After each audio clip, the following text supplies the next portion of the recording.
자기 일을 하나님께 직고하리라. 아멘. 믿음이 연약한 자를 비판하지 말아라. 교회 안에는 믿음이 강한 자도 있고 믿음이 연약한 자도 있습니다. 믿음이라고 하는 것은 하나님의 말씀을 믿고 순종하는 것이 믿음입니다. 그러므로 믿음이 강하다는 것은 하나님의 말씀을 믿고 순종하는 삶을 힘있게 살아간다는 것입니다. 반면에 믿음이 약하다는 것은 하나님의 말씀을 믿는 것이 약하고 의심하는 바도 많고 잘 순종하는 삶을 살아가지 못한다는 것입니다. 그것이 믿음이 강하고 약하고의 어떤 나눌 수 있는 기준이라고 할 수 있겠습니다. 이 초대교회에도 교회 안에 믿음이 강한 자들도 있었고 연약한 자들도 있었습니다. 그러나 믿음이 강한 자들은 연약한 자들을 업신여기지 말아라 말씀하고 있고, 또 믿음이 약한 자들은 믿음이 강한 자들을 비판하지 말아라 이렇게 말하고 있습니다. 어떤 맥락에서 이런 이야기가 나왔냐면 초대교회에서는 두 가지 문제점을 오늘 여기 말하고 있습니다. 첫 번째 문제는 음식에 대한 문제입니다. 두 번째 문제는 날에 대한 문제였습니다. 음식에 대한 문제가 어떤 것이냐면 구약시대에는 레위기 11장에 보면요, 먹지 말라고 하는 그런 음식들이 있었습니다. 새김질하지 않거나 쪽발 갈라지지 않거나 비늘이나 지느러미가 없는 이런 것들을 먹지 말라고 그랬죠. 그래서 구약시대 성도들은 그런 거 먹지 않았습니다. 오늘날로 말하면 비늘 없는 거면은 그 오징어 같은 거, 그거 먹지 말라는 거예요. 돼지고기 같은 거, 쪽발, 돼지고기 같은 거 먹지 말라는 겁니다. 구약시대 성도들은 그래서 돼지고기나 오징어 같은 거 먹지 않았습니다. 그런데 신약세대에서는 그런 것들이 아무 의미가 없죠. 그것들이 영적인 의미들이 다 있습니다.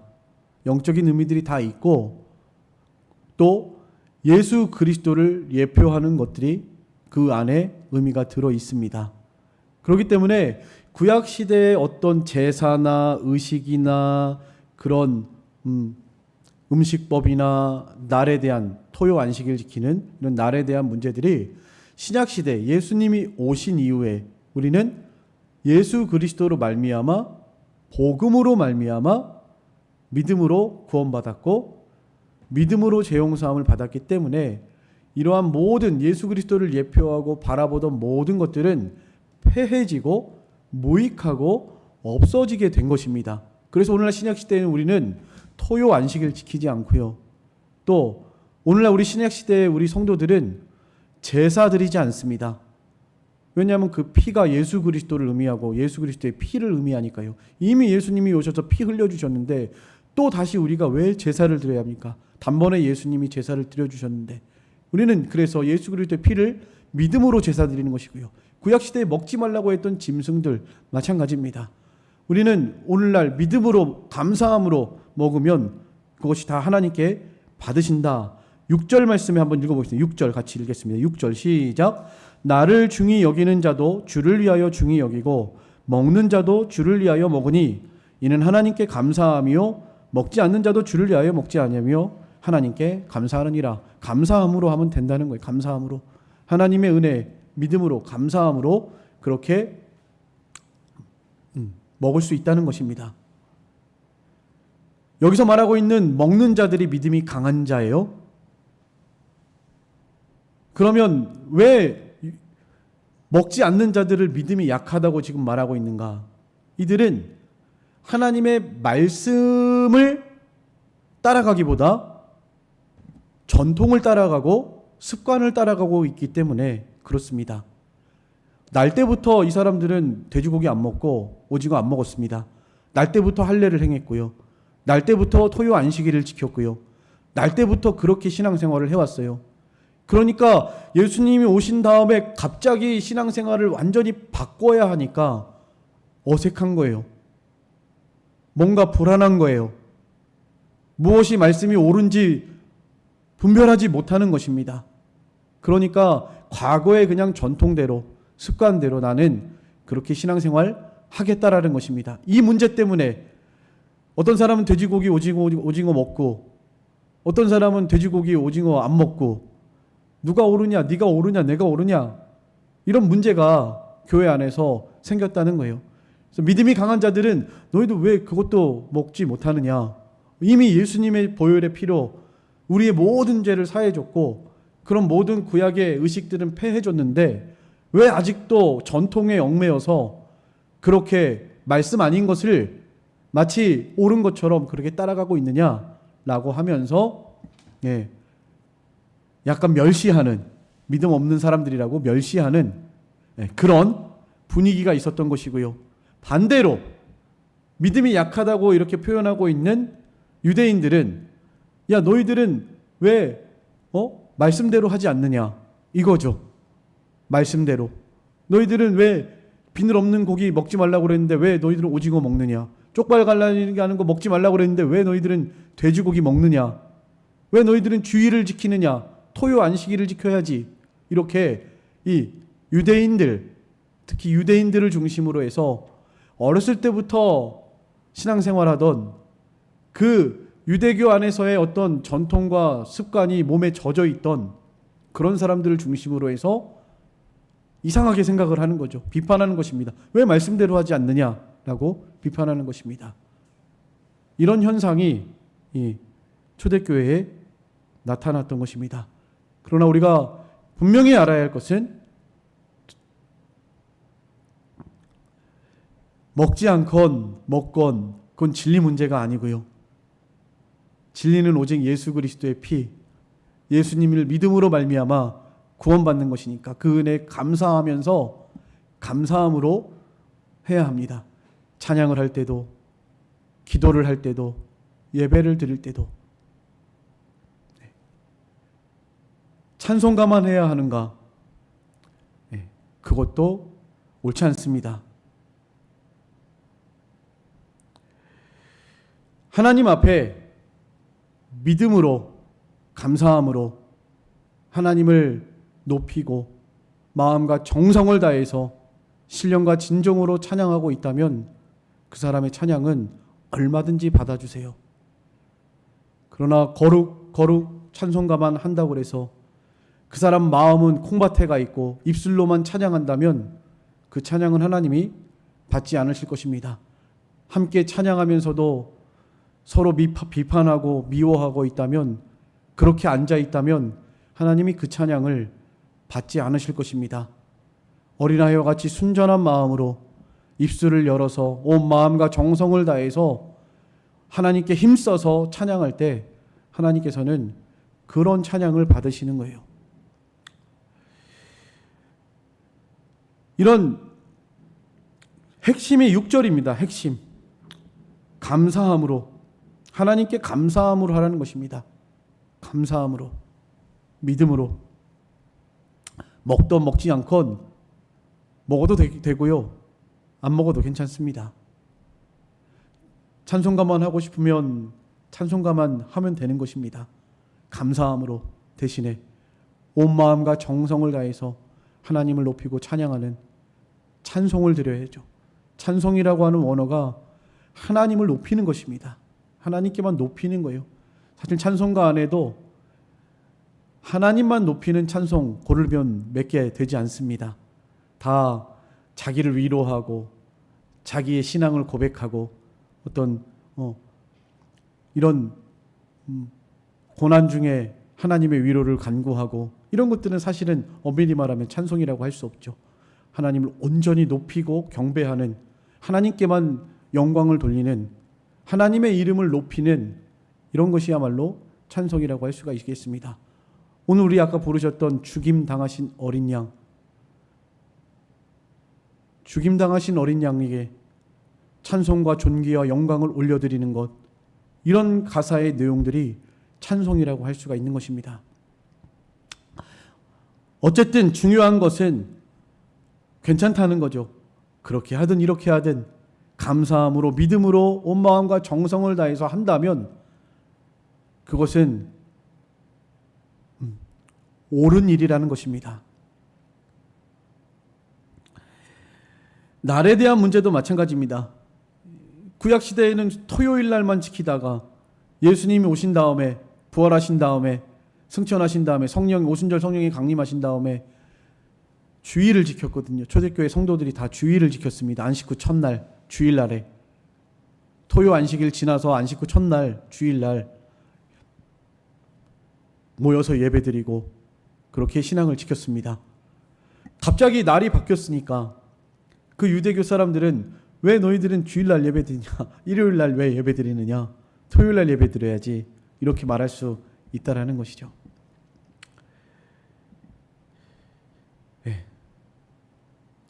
날이 중요합니다. 날. 그러니까 토요일, 주일 이게 중요한 게 아니라 안식의 날이라는 것이 중요합니다. 이 안식일이라는 것은 최초의 에덴 동산에서부터 하나님께서 제정하신 제도입니다. 안식 후 6일 동안 일하시고 제7일째 되는 날 안식하셨죠. 그리고 그날 내가 복되게 했으니까 너희들은 그날에 쉬고 하나님을 예배하라고 말씀하셨습니다. 그 안식의 날인 거예요. 안식의 날. 그 날이 중요한 것이지 토요일이니 주일이니. 네. 그러나 우리가 예수 그리스도가 부활하신 날이 주일이고 오순절 성령 강림하신 날이 주일이고 계시받은 날, 요한계시록에 계시받은 날이 주일이고요. 이 주일을 그래서 전통적으로 우리가 계속해서 지켜온 것입니다. 이 토요 안식일은 그 날을 아직도 예수님이 오시지 않았다고 생각하고 그날을 지켜야 한다라고 생각하는 사람들은 그건 아주 잘못된 것입니다. 이 안식일을 지키는 것도 예수님이 우리에게 허락하시는 그 안식의 날을 사모함으로써 하나님의 명령을 따라서 엿새 동안은 일하고 제7일째 되는 날 쉬라고 하셨기 때문에 그렇게 토요 안식일을 지켰던 것입니다.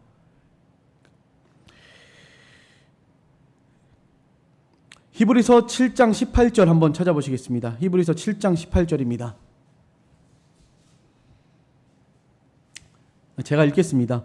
전액 계명이 연약하여 무익함으로 패하고, 또 히브리서 4장 4절로 7절 제7일 안식일 이외에 다시 다른 날을 정해주겠다고 히브리 4장 7절에 그렇게 말씀하셨습니다. 다시 정한 날이 주일이고요.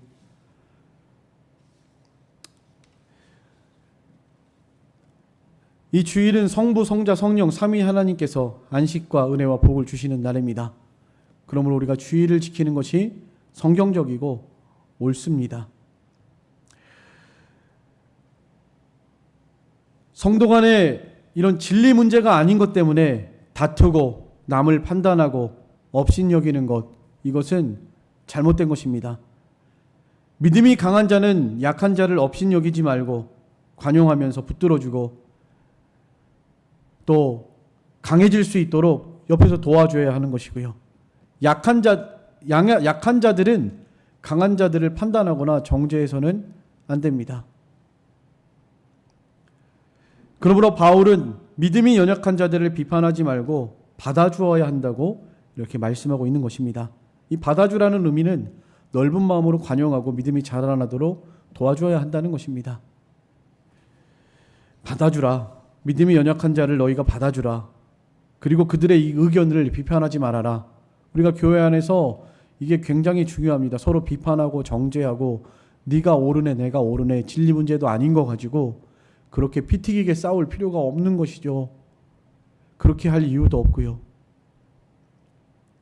하나님 앞에 믿음으로 감사함으로 예수 그리스도의 보혈의 피를 믿음으로 예배하고 믿음으로 찬양하고 감사함으로 예배하고 감사함으로 찬양하고 하나님께서는 이러한 찬양과 예배를 받으신다. 오늘날 우리가 신앙생활을 할 때 이것이 너무나 중요한 것 같습니다. 받아주라. 왜 받아주어야 하는가? 믿음이 연약한 자들을 받아주어야 하는 이유를 말하고 있습니다. 그것은 하나님께서 받으셨기 때문이죠. 우리가 다 죄인이고 그 죄를 찾아내려고 하면 연약하고 잘못하는 것들을 하나씩 하나씩 찝어서 드러내려고 하면 세상이 어떻겠어요? 또 우리가 허물 없는 사람이 누가 있습니까? 다 실수와 허물이 있고 연약함이 있고 잘 못하는 것이 있습니다. 근데 하나님께서 우리를 받아주셨죠. 왜요? 믿음으로, 예수 그리스도를 믿음으로 우리의 모든 죄를 사하시고 그의 은혜로만 우리는 구원받은 것이고 그의 은혜로 우리는 하나님의 자녀가 된 것이고 모든 죄를 사함받게 된 것입니다. 우리도 마찬가지죠. 다른 사람들을 용서하고 관용하고 넓은 마음으로 이해하고 위에서 기도해주고 원수까지 사랑하라고 하신 이 주님의 명령을 기억하면서 교회 안에서 서로 비판하고 싸우고 정죄하고 멸시하고 이런 모습이 그것 조금 의견 차이 조금 잘못하는 거 그거보다도 비판하고 정죄하고 미워하고 싸우고 다투는 게 더 큰 문제입니다. 뭐가 더 옳은지를 뭐가 더 중요한지를 모르는 것이죠. 서로가 믿음 안에서 하나가 되고 한 마음이 되고 예수 그리스도의 마음으로 이해하고 관용하고 용서해주고 또 격려해주고 위로해주고 또 연약함을 도와주고 서로를 위해서 기도해주고 겸손한 마음으로 남을 나보다 낮게 여기면서 서로를 인정하면서 그렇게 신앙생활하는 거에 대해서 기다려줄 줄 알고 기도해줄 수 있는 이런 성도가 됐으면 좋겠습니다.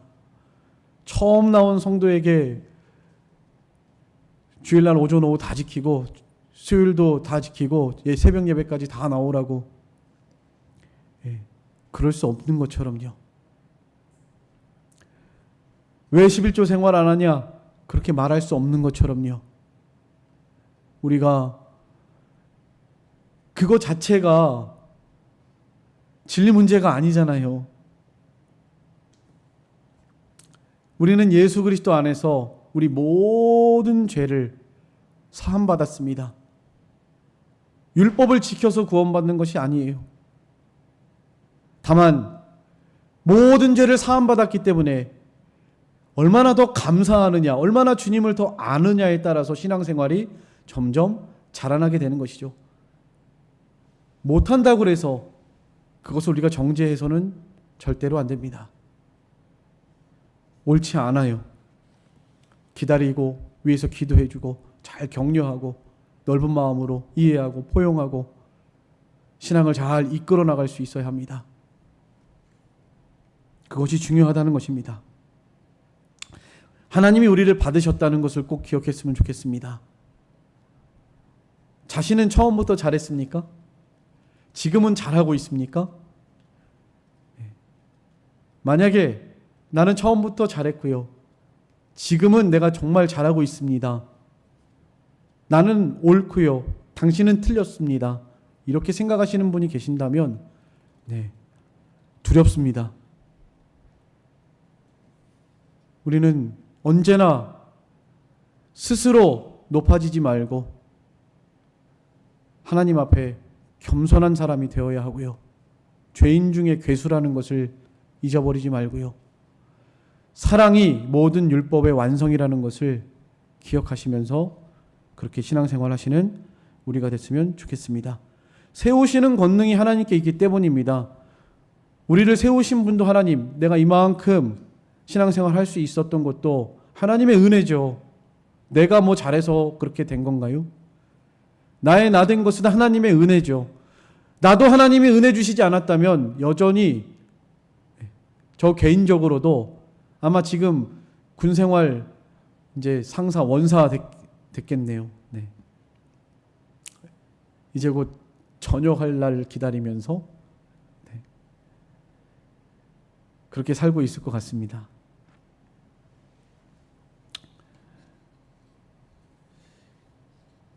신앙생활을 지금 잘하고 있을지도 의문이고요. 어쩌면 죽었을지도 모르겠습니다. 근데 지금 제가 여기 이렇게 살아서 하나님의 은혜로 목사가 되었고 하나님의 은혜로 하나님의 이 사명을 감당하고 있다는 것, 이거 자체가 은혜죠. 내가 잘해서 된 게 아니고요. 은혜입니다. 은혜. 우리를 세우시는 분이 오직 하나님이세요.